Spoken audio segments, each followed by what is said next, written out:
see. Let's get to the Zoom. Let's speak to our very good friend, Godfred Akotobo-Afu. It's rare to have him on the Zoom, but Godfred, thank you so much for joining us. How are you handling the 2-1 loss to Cape Verde? Well, I just left you long ago. I doubt any Ghanaian has recovered from what we watched yesterday. Okay. The football, whether we like it or not, is something that we like.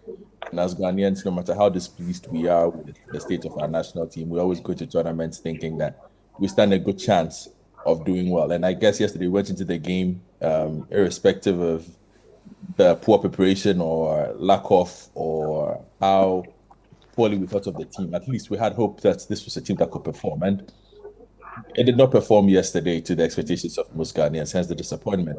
And I guess it's exacerbated by the fact that this continues an AFCON trend. The last 3 AFCONs have not been good for Ghana. Now, this morning I heard you say we won once in 10 games. Yeah, one in 10, yes. The last game, the last time we won a game was in the quarterfinals of the 2017 AFCON, if I'm not mistaken. Since then, we've not won a game. So our recent record is nothing to write home about. And yesterday was just an example of that poor recent record. I see. I know we've spoken about the different layers to the Black Stars' problems and football development. Let's just put those deeper issues to one side. If you look at the game in isolation, what went wrong? How did Ghana go from having, being a position of let's say an advantage, if you like, at 1-1, and then losing the plot completely, leading to that goal in injury time? What exactly went wrong? Well, I think the team went into the game, first of all, with a lack of intensity. If you look at the first 17 minutes of the game, Ghana was flat.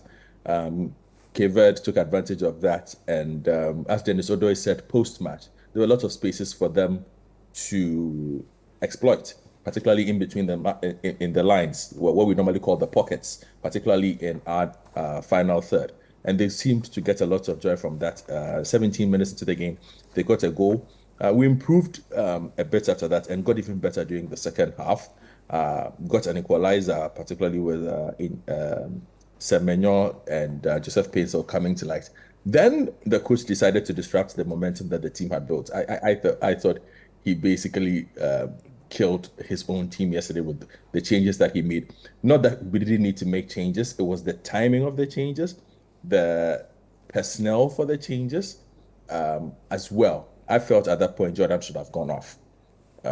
His job was done once the equalizer had come in. He brought on Nuama, brought on Inaki, and took off those who had gotten into the rhythm of the game and were starting to cause problems, because at least they understood after playing against the Cape Verdean defense for 50 or so minutes that this is what we needed to do to take advantage of them. And once that happened, the game again became evenly balanced. And Cape Verde took charge of the game again and kept creating good chances.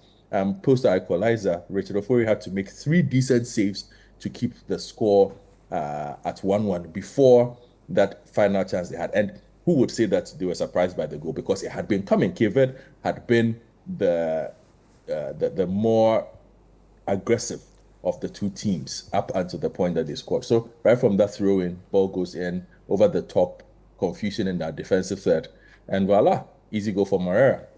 I see. Just finally, before I let you go, it might be 3 points for Cape Verde, but how huge is this result in terms of the group itself? Because all of a sudden, Egypt are not on top. Ghana has 0. Mozambique will look at the rest of the group and possibly think that there is a window. How much of an impact will this result have on the rest of the group? I think yesterday Mozambique saved us. Even though they played before us, Egypt saved us. That draw, that late goal that Egypt pulled, is what is keeping us safe at the moment. Because if Mozambique had beaten Egypt, Cape Verde has won its first game. Their next games are against each other. We are playing Egypt. It put us at a significant disadvantage.